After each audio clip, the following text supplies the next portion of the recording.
Hi, and welcome to week 15 of English 152. This is our final unit of not only our group communication unit, but also of the course. So it's been a real pleasure to have you on board this semester. I hope that your grasp and knowledge and practical application of communication has been enhanced, right? Been challenged, but also developed as time has gone by. I've been really pleased with the assignments, with the discussion boards, posts, as well as with the persuasive papers and the job application packet. So you're to be commended. So we're almost at the finish line.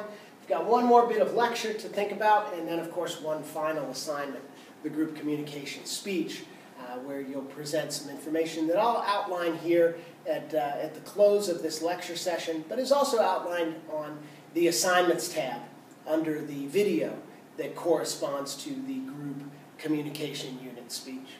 Let's dive right into it with week 15, our final discussion of online presences and social media in the modern age. So over the past few weeks, we've really explored kind of the organic but also possibly tumultuous nature of social media and an online presence. So we've talked about how an individual, a potential employee, a professional, an employer, a business, an entrepreneur, you name it, can wield social media, can wield their online presence in an effective way to reach current clients, to build relationships with prospective clients, to really enhance their presence as a regional, a national, a global business, right? A mode of commerce across the board, regardless of what industry they may be involved in, right? And what we've discovered, I think, is that of course, these online presence, social media has major attributes if used responsibly. But if not, it can really cause some problems and muddy the waters of effective communication. It can also damage relationships and damage potential relationships in terms of getting hired, of having opportunities to perform specific tasks or work at specific jobs. So as we conclude this unit, we're going to rewind a bit to really the first week of class and think about communication. What is it?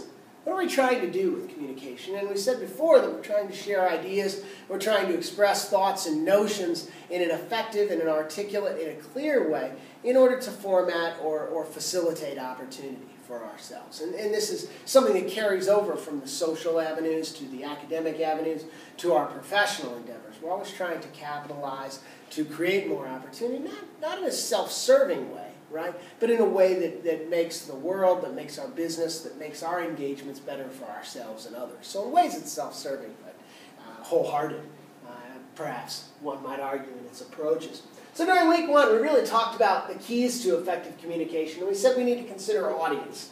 We consider the who. We need to consider the purpose, the why. We need to consider the message, the what.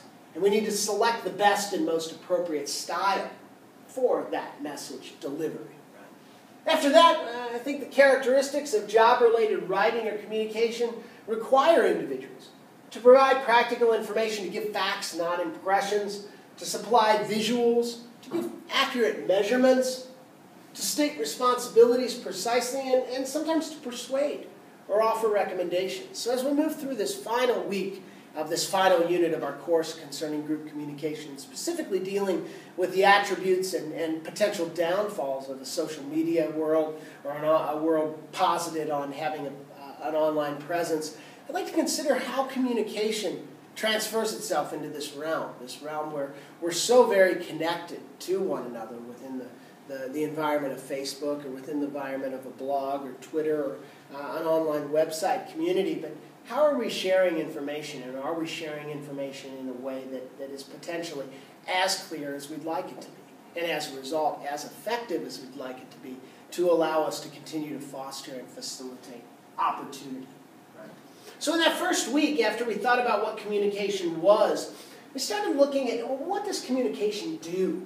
Right? And we said, well, it's essential to planning, organizing, staffing, leading, and controlling.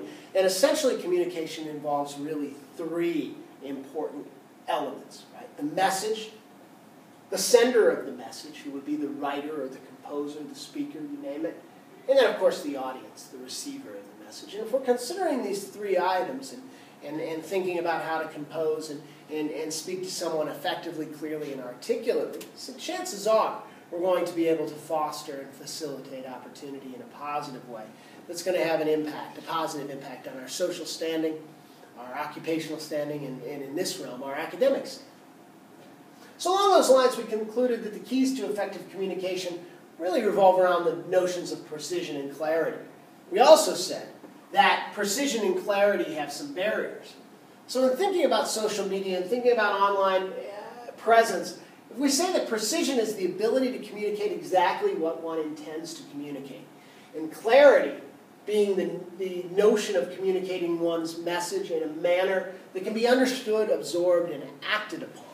And we think about those barriers of communication being that precision is impeded by being too vague or too abstract, a breakdown in sentence mechanics, a breakdown in delivery of its articulation in a verbal way. And clarity, of course, a barrier to that is really limited vocabulary, limited experience, limited technical know-how. And how can we call this to mind to enhance or make our social media engagements, our online presence, that much more effective?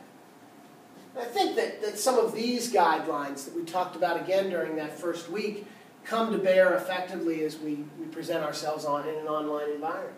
Be honest. Avoid the need-to-know syndrome. Don't make empty promises. Don't be afraid of the platinum phrase, right? Respect ideas and input. Actively seek advice. Give credit where credit is due. Give encouragement. Make ourselves available. Make ourselves known. Minimize distractions, engage in active listening.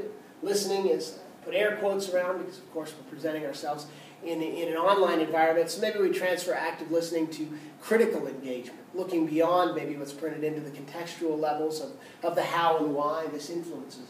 And really, this one is a kicker, right? Be aware of unintentional messages that might be exacerbated by the context of an online correspondence or an online presentation.